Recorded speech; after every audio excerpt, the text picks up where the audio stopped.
In this episode, we're talking about trick-taking games. They aren't the most popular kinds of games among board gamers, and we want to talk about why that might be. With Spencer's help, being a huge Spades fan, let's see if we can find out what makes trick-taking games tick.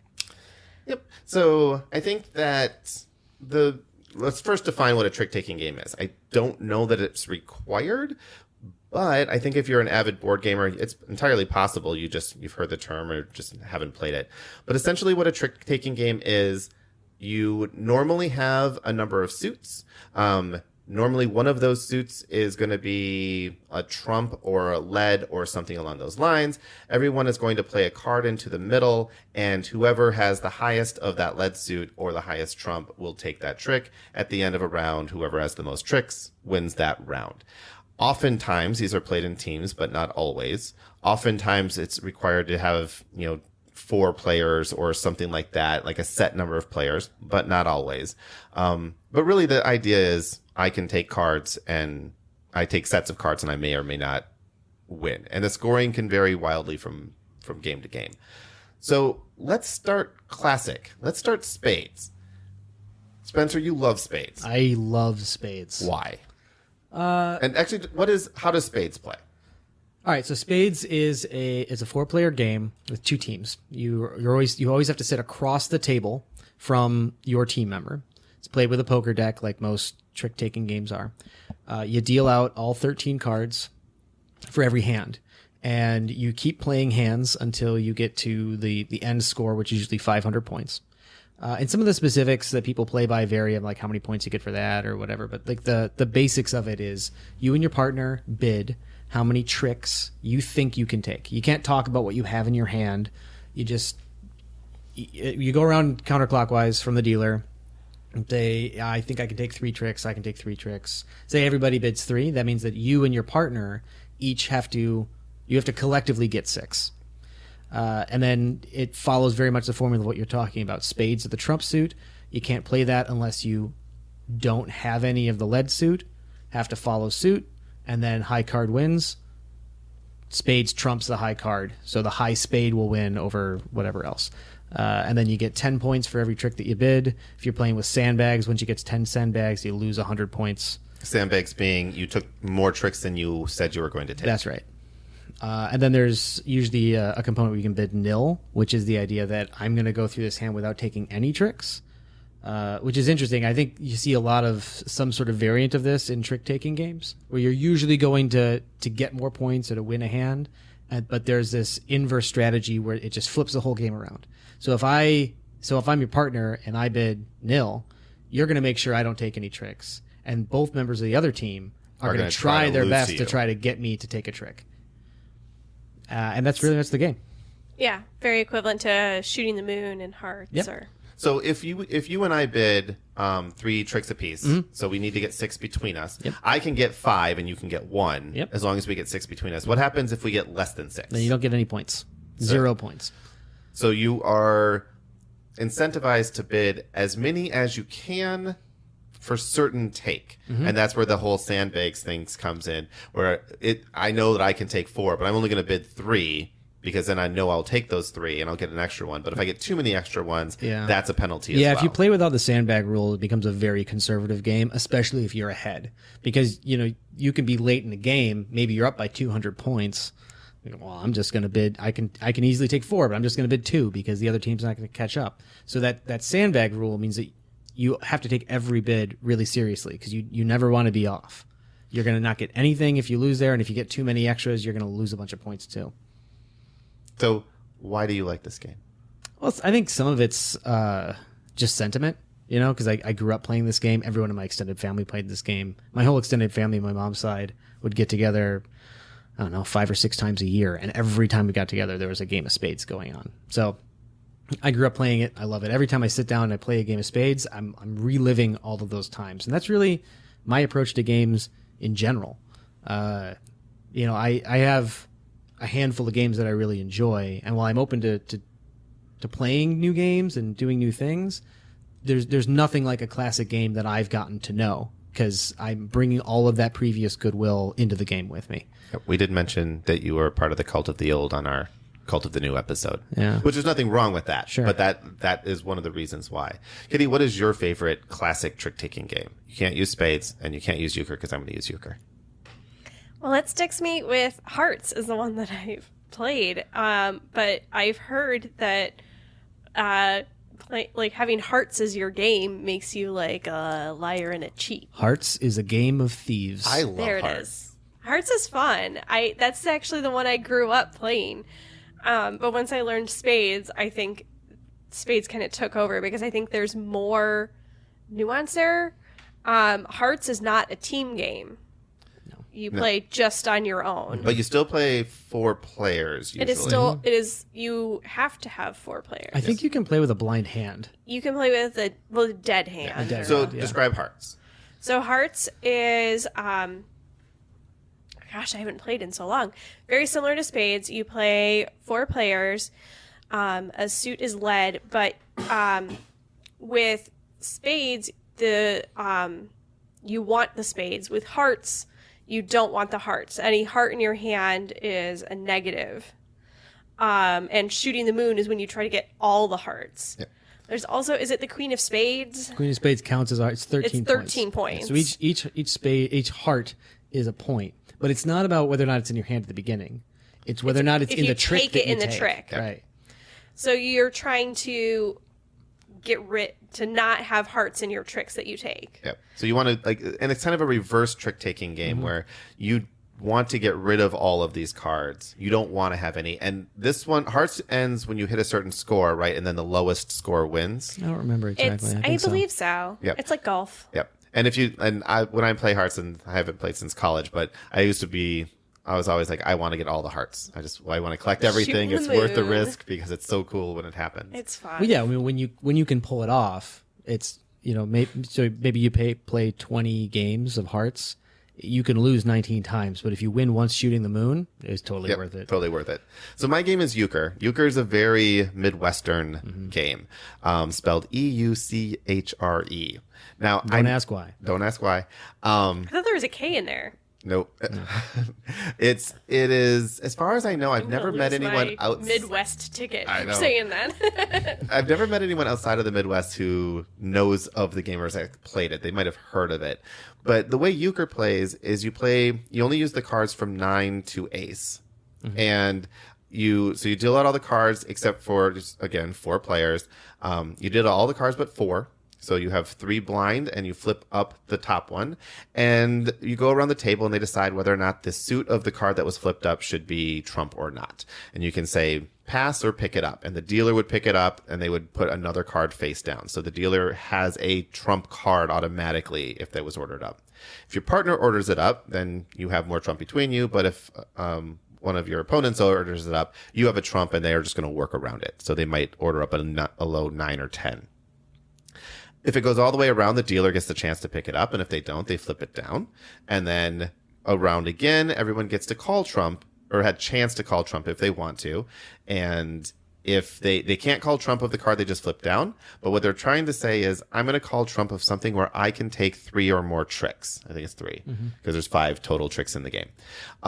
If it passes all the way around to the dealer again, traditional rules are the deal just passes, but I always play with screw the dealer. So if it makes it to the dealer the second time, the dealer has to choose, because I think it's more fun that way.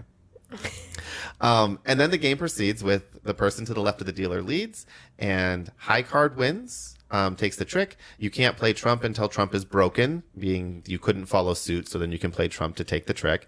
And then there's some fancy, I'll say fancy because there's no real good reason for it, but in Euchre, when you're trump, the jack is the highest card. The jack of the opposite suit of the same color is the second highest, and then it goes ace king and down. Those are left bowers and right bowers, and I still don't know which one's which, but I just know it's jack suited, jack other suit, and then My family always called the big bower and the little bower. big bower, little bower is a better way to go with it. But this is a game you use the 5s to score. So the first team that scores 10 points wins. You get a point for taking 3 tricks. You get 2 points if you take all of the tricks. You lose 2 points. No, you never lose points. If you say that you are going to pick up the tricks, but you don't, your team doesn't, then the other team gets 2 points. And you can also go alone, so your partner doesn't help you. And if you take everything, you get 4 points there. I love this game. It's a game you can drink and smack talk. Yeah, which That's I think all is it's all why about. it's so popular in the Midwest. I think particular because you don't need a piece of paper to keep score. Yeah. Since you're not using any of the low cards, you can take a 4 and a 6, put them down, and by uncovering some of the pips, yeah. Then by the time you've got them both turned over and completely revealed, you've gotten to 10 Yep. points. And I love the fact that you have the 4-6 people and you have the double 5 people. Yeah. So I have always used double 5s, but every once in a while I come across someone who uses 4s and 6s. I'm like, all right, that's fine too. I've never seen a 3-7. I guess it could That's work. just crazy. Who would do that? Garbage. Garbage, I say. So all of these trick-taking games, though, and there's a bunch more too. The Midwest seems to have a whole lot of them. Oh, yeah. Very regional. And they're all just kind of variations off this idea of you follow suit, and there's usually some kind of trump suit. So I'm going to challenge that. I have a controversial opinion on this. All right. I think that War is a trick-taking game. I would say that War is the fundamental original. trick-taking because it is the only thing that happened. There's no It is strategy. literally- No. that's All it. that happens is you take tricks, and there's no concept of trump. There's not like rounds or keeping scores, right? It's just going through it. Yeah. I think the only thing There is a tie consequence. yeah, there's a tie consequence. Yeah, I think the only thing that really matters, what makes a game a trick-taking game, is that cards come together, and then someone wins that conflict. Yeah. Usually the high number. I can't think of a trick-taking game. Well, there's the trump thing. Yeah. Well, but still, it's the highest number of trump. Well, no, Then. we just played Moons. Well, And again, so it's usually, Moons is we're going to talk about Moons and Nyet outside of outside of the classics. outside of the classics. Yes. We're discussing the classics Yep. right now. Well, Yes. I actually And so I'm putting the Whist in Bridge thrown in there too is classic. I haven't trick-taking. played either of those, and I'd like to pick them I up at some haven't point either. because I enjoy trick-taking games so much. I think being part of the cult of the old, I got to go real old. Yeah, I got to you go gotta- back there gotta because wait. if older is Bringing better, back let's go Bridge. ancient. Yeah. Yeah. Let's bring back Bridge. Well, if I we're actually going ancient, think we should bring back Whist. Jane one of the Austen would love things, it. I think alluding to what you were just describing in Moons, which we'll catch up to, is there's this dynamic in Spades and in a lot of other trick-taking games where when you can't take the trick, if you can throw down like the lowest kind of most useless Trash card, you kind of feel good about it. Like, Yeah. oh yeah, I got rid of that 2 of diamonds that I'll never use. And in Spades, at least, there's a lot of strategy of, well, which suit do you throw off? Yeah. Yes. Well, a lot of so that's another commonality in trick-taking games is short suiting yourself. Getting rid of a suit so that you have options when that suit is led, because otherwise you have to follow suit and it takes away some control. If you don't have that suit, you can decide, do I throw off a suit that I'm not going to use? Do I trump the suit or trump the trick that's going on? Maybe my partner already has it, but I'm going to get rid of this other suit that is relatively not great in my hand right now. Right. So those are interesting concepts. And I agree with you. I think War is a trick-taking game.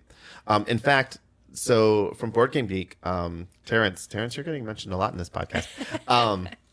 He mentions a game which I'm not sure is a trick-taking game, but it's kind of an opposite. But he reads, one card game I've played a couple times is called Pairs. It's kind of a press your luck opposite. What you're doing is, so this is how Pairs plays. Pairs is a simple press your luck game. Players take turns taking cards, trying not to get a pair. If you get a pair, you score points, and points are bad. You can also choose to fold instead of taking a card, and then score the lowest card in play. Folding gets you some points, but catching a pair could get you even more. Pairs don't have a winner, just a loser. The first player to reach a target score loses, and the target score depends on the number of players. For example, a 4-player game, the loser loses at 16 points. What a negative game. It is so negative. I would love it. I was going to say, there is no winner, only a loser. Only a loser. That could be an entire show topic by itself. Is like, nope, we just play until someone loses. Everyone else is the winner. Yeah.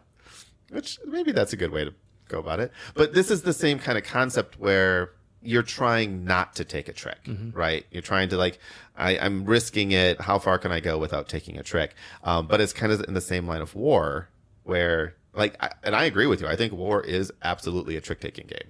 There's going back to the question of randomness, War is a 100% random trick-taking game because you don't really have any control over what's being flipped up. Right. The deck is shuffled. That's Right. where the randomness comes from. And then it just unfolds. Right.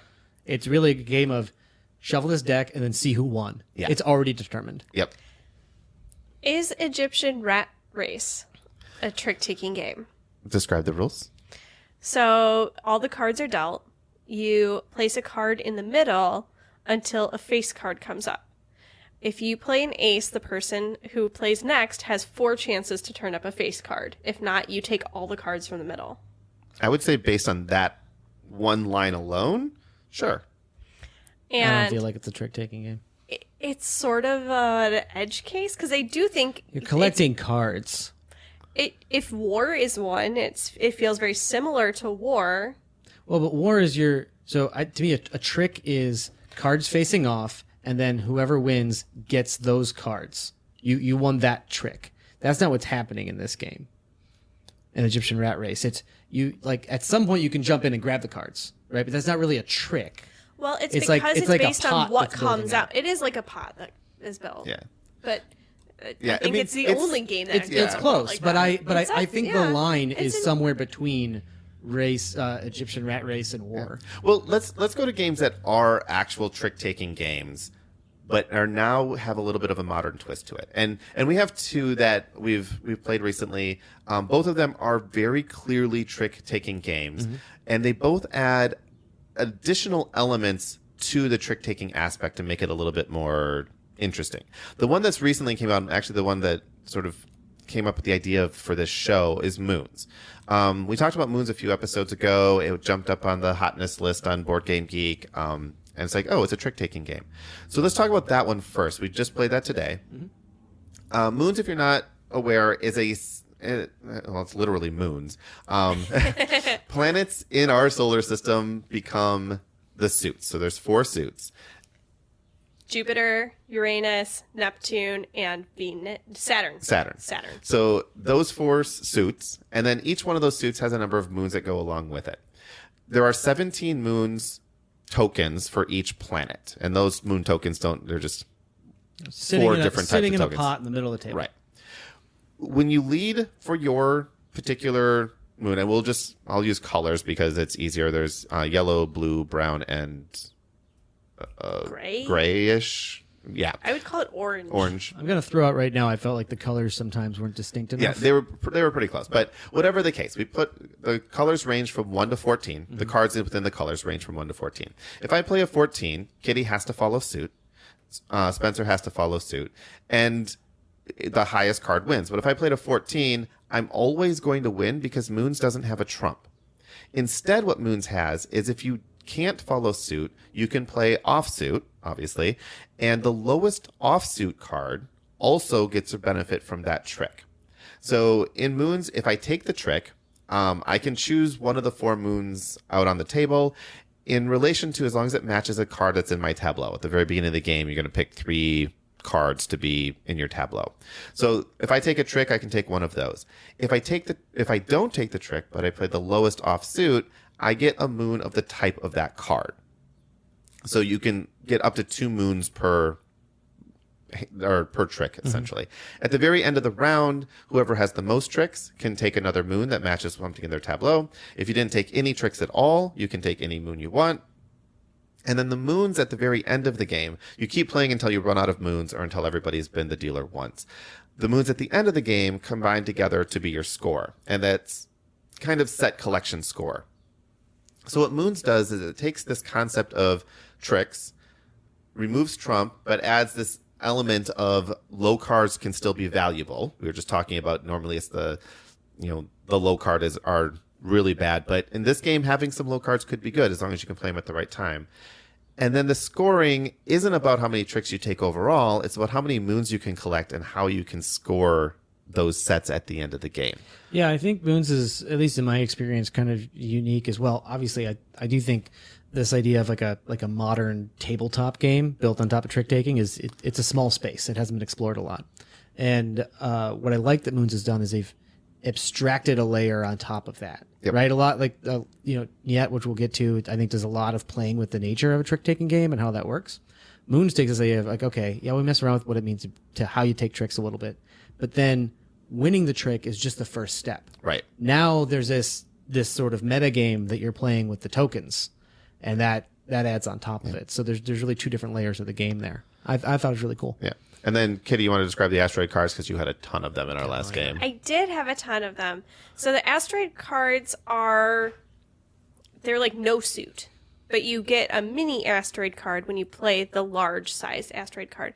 And everyone starts with 2 of the mini cards, and they can give you special scoring conditions.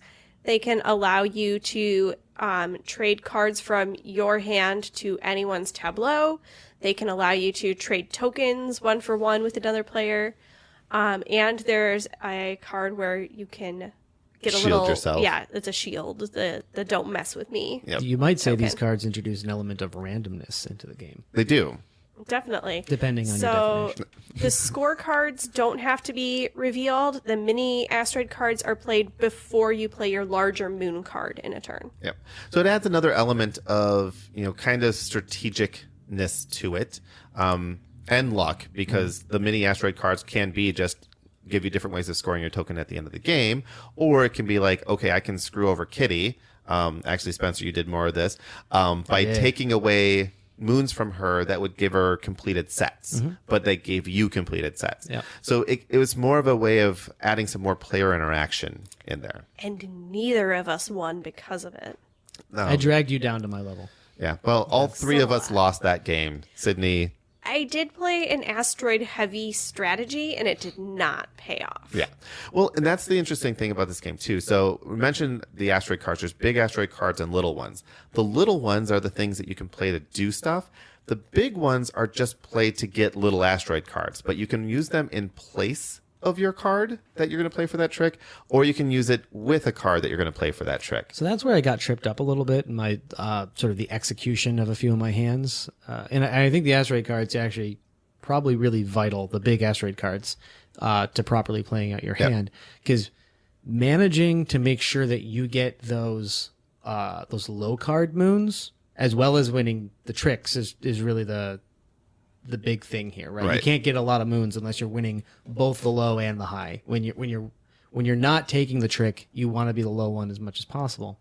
And I think the asteroid card. So I kept forgetting that if I had the suit that was lead, I could play an asteroid card instead. Yep. Because I kept it. The only thing that's constant is you have to follow suit. You have to follow suit. So I sort of automatically go, that's the color. I got to put this down here. Go. I don't have a choice in the matter.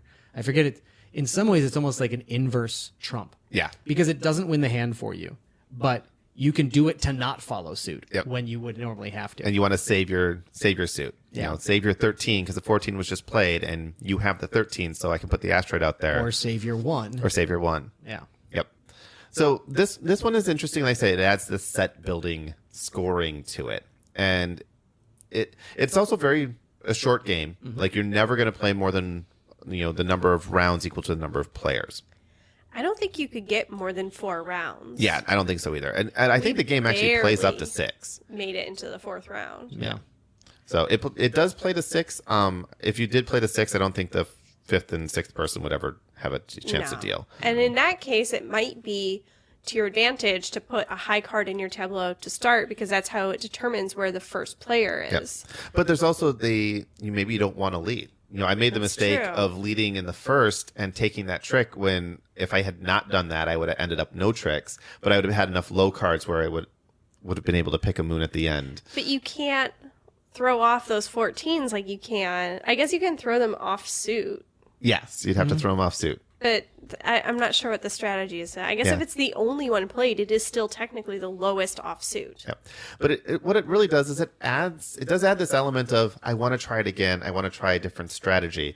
It gives the chance for strategy, but it's still a trick-taking game in the end, because when I looked at my cards, I'm like, okay, this is not going to be a good hand. I have all cards between like 4 and 8, 4 and 10, and those middle cards are always going to be bad usually.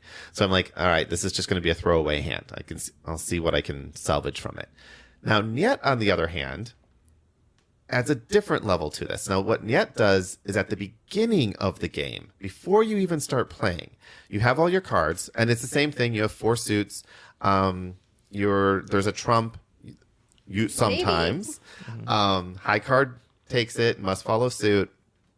But Nyet has a board that you're going to add block tokens to. So you're going around the table and everyone's going to block something out at these different levels of the board. So the first level is the first player, so that you can play up to 5 players with Nyet. And the first player, the last person blocked out becomes the first player. So there's pictures of each player, and Nyet has all these Russian cute animals. The second one is whether or not you discard any cards from your hand before you start. So this allows you to kind of like short suit yourself. The next line is trump. So there's 4 different trumps. You have flags, stars, sickles, and hammers. And depending on which one's remaining, the last one that's not blocked out, that will become trump. And then you have this concept of super trump, which is a new concept for Nyet as far as trump's concerned, where the 1 is the super trump. Like it can trump. It's like the jacks. It's kind of like the big Euchre, bar. Or sometimes you'll play with the jokers. Mm-hmm. Yep. And sometimes it exists, but there's a way of, like, if you can, the Nyet space of it is there is no super trump. And then the most interesting one, especially when you're bidding, is the number of points per trick. Because there's 5 spaces here, 1, 2, 3, 4, or -2. So if you have a really bad hand, and you want to make sure that I'm not going to take any tricks, and I want everyone else to get negative points, I can try to manipulate to make all of the tricks negative points. Because if I remember right, you do this in order. So you determine who the first player is. No. You can put them anywhere on the board. Anywhere okay. on the board. Yep. Yeah, I remember that one was often kind of the last one though, because I've been forced to be the first player. I don't have any good cards. I don't have any of this trump. And then I'm going to spend the rest of my tokens to make sure -2 is the points, or at least they're only worth 1 point. Yeah. Well, I think there's one more element to this, and that's the first player then gets to choose a partner. Yes. So, and you don't really discuss it ahead of time. You're just basically looking based on what that person did as to whether or not you think you would make a good partner with them. So I got to say now, this is probably the best game you've ever made me play. Okay. I really, really liked this game. It combines everything that I like in a tabletop game, sort of brought together and brought together with a sort of an elegance to it here. So it's a trick-taking game, Yep. right? And it's a trick-taking game with a lot of dynamics going on, so it's not always the same. Every hand's a little bit different, but the rules are simple enough that you can follow them. It's a series of really simple rules, but when you combine those, it becomes a really complex situation. That's one of my favorite things in games, because it's easy to learn, but a really deep space to explore. And it has a sort of simple aesthetic to it. It's got this Soviet Revolution sort of political thing going on that's on the surface level completely irrelevant to the mechanics of the game, but perfectly fits the dynamic, because everyone's trying to read each other and sort of playing off like they know what's going on, and no one really knows what the rules are until they're settled, and then you have to see who comes out on top. So it's got this sort of political intrigue, up is down, left is right kind of thing going on. And you never really know until the hand starts. You never really know until the hand starts. And even then, you could have the most amazing hand before the bidding starts. And then at the end, you're just like, oh, how am I going to play this? And now I have a terrible hand. Right, Yep. right. And then on top of all that, the artwork's really cool. Yeah. Like when you look at the cards, they feel really cool. Like, Yep. I don't know. I think Yeah, and there's Kind of special long, skinny Soviet art cards. aesthetic is always just kind of cool to look at. Yeah. No, I really like this game. And we played it several times one night, and we haven't pulled it out since. I know, we have to play it again. Yeah. But this is a game where you can pretty much get anyone to play. And the bidding is really fun because everyone just goes around, you have your own little tokens that match your character, and you just block out something. I believe you can play them face up or face down. I think the rules say face down, but we were playing them face up sometimes, so you could kind of see who was bidding remember who had what. Yep. And I kind of like that little house rule that we had. Yep. So you can kind of see it's like, okay, you didn't want blue and red, and I have a lot of blue and red, so you're not going to be a good partner if Well, I don't know. If you have opposite suits, that can be That could be great. good too. Yeah, depends. I'd say that's another like element of the elegance of the game, right? Because there's something about, well, you better be paying attention or you're not going to remember who put this here or whatever. But I think this is sort of a principle that you have, right? That any information that's been revealed should always just be there. I don't think that memory, unless the game is specifically meant to be a memory game, I don't like that if one person has a better memory than another person, they have an advantage in the game. Because it's more almost a metagame aspect. Let the strategy play it out, not that I can remember that you blocked out X, Y, and Z, and it would be easy enough to be able to track that. Yeah, so I think that memory aspect kind of fits the aesthetic of the game, which might be by the rules that the tokens go face down. But the fact that I don't think it's a coincidence that you can play them face up, that they're labeled that way. I don't know, it's cool. Yeah. And I like the idea that the partners change every round too. So you're always playing for your own points, but you want to get a partner that's allowing you to get as many points as you can. But at a certain point, you can't choose the ideal partner if that partner would win if you chose them. Well, you might even pick that partner just to drag them down. Yep. You're right? associated with my garbage hand. You can maybe sacrifice yourself, take a dive on the hand just to keep the game alive. Yep. So I want to get Steve's feedback here. Like we're ending on a high note. I think Nyet is a really good trick-taking game. But Fantastic. Steve says, I've got to say that these games are one of the things I think about for non-gamers. That to me is different than someone who may potentially try board games out. This is for the people I know who don't want more and something classic will work for them. I played Hearts and Euchre a lot when I was young with my mother and sisters. And when I got a bit older, I learned Spades and enjoyed that as well with friends. But ultimately, these games fall flat for me. I want something more out of a game, and these just never seem to quite deliver. I've played modern games, Red 7, Nyet, both come to mind here, and while clever and they add things, I wasn't compelled to keep playing them. I enjoyed Love Letter much more, and it's a simpler game in the end that I will come back to over both of them. And he goes on, it's probably just him, but I think it is a valid comment to say people who like deeper board game experiences, maybe the pieces, the components, more strategy to it. These ones, trick-taking games in general tend to have they have strategy to them, but they don't have a lot of ways of getting to that strategy, right? I mean, your bidding strategy is important. Being able to read your partner and read your opponents is important. But ultimately, the trick is taking tricks or not taking tricks. And that's really where you can go. What board games do typically is give you more branches that you can go down to achieve your goal. So is that like the primary difference? Because I would say, Nyet, I could teach my mom and she would be like, oh yeah, let's play this game. I totally understand it. I'm not afraid of this. I understand adding a little bit of a board element to it. But if I was to pull out some heavier game, like Fields of Green, it's not a complicated game, but it is way more complicated than a typical Nyet or Moons or something like that. Especially because so many people are familiar with at least one trick-taking game. Yeah. Mm-hmm. They've got a basis of knowledge. You can say, this is like Hearts, or this is like Spades, or this, we're going to change some of the rules, but it's at least enough like that it's not hard to teach. I think you made a light bulb pop up in my head. You have something there because, like Monopoly, when people think board games, they think Monopoly. And when you think Monopoly, you think long and tedious normally. So, sure, I'm not really into board games because the only board game I know is Monopoly. But if I say, let's play a card game, like a trick-taking game, oh, yeah, I've played trick-taking games. It almost always involves talking with friends and drinking at the same time. And in the 80s, smoking, of course, as well.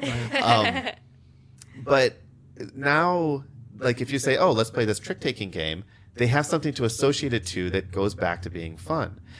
Board games, like these gateway games, these are the type of games we want to be able to say, oh, it's like this other thing that you like to do.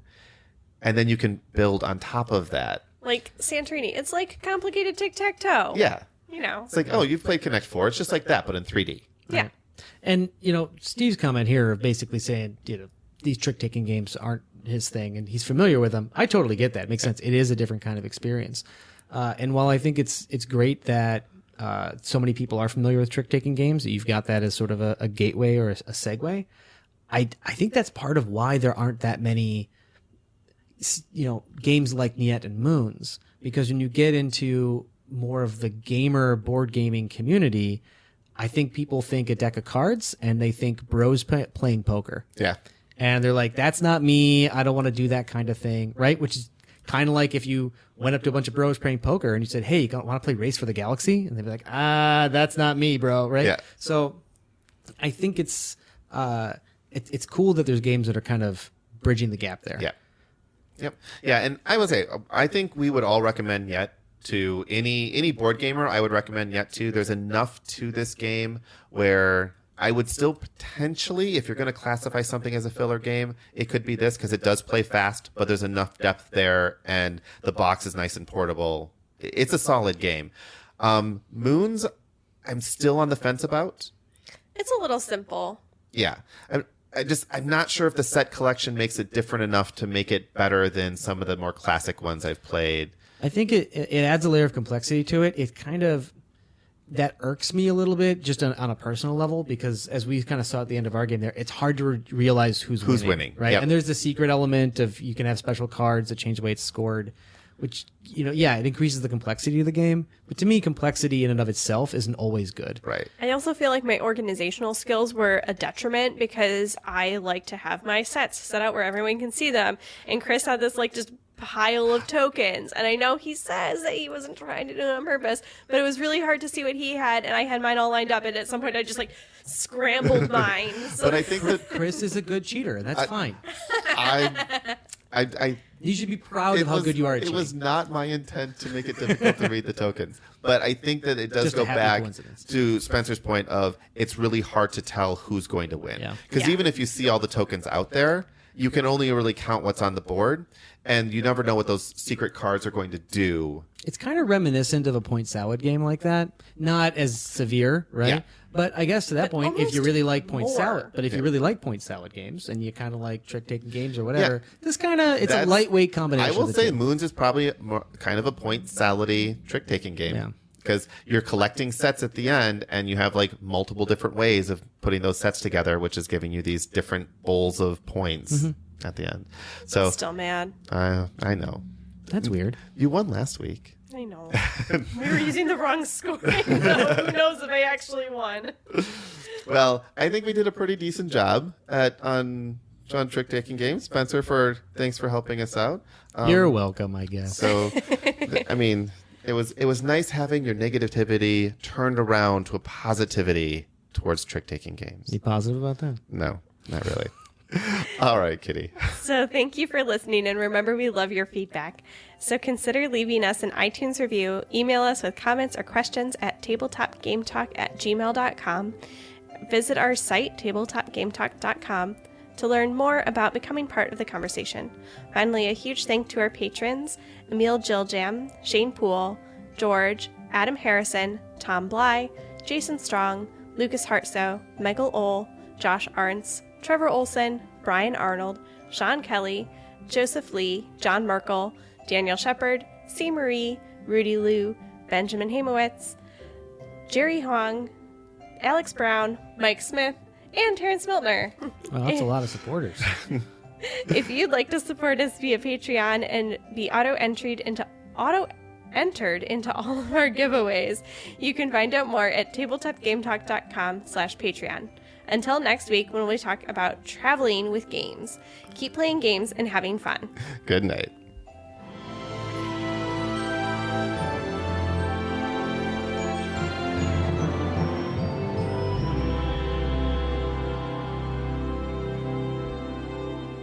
Yeah, when Josh isn't here, that's not a long list. I did even worse than Josh. You did a little bit.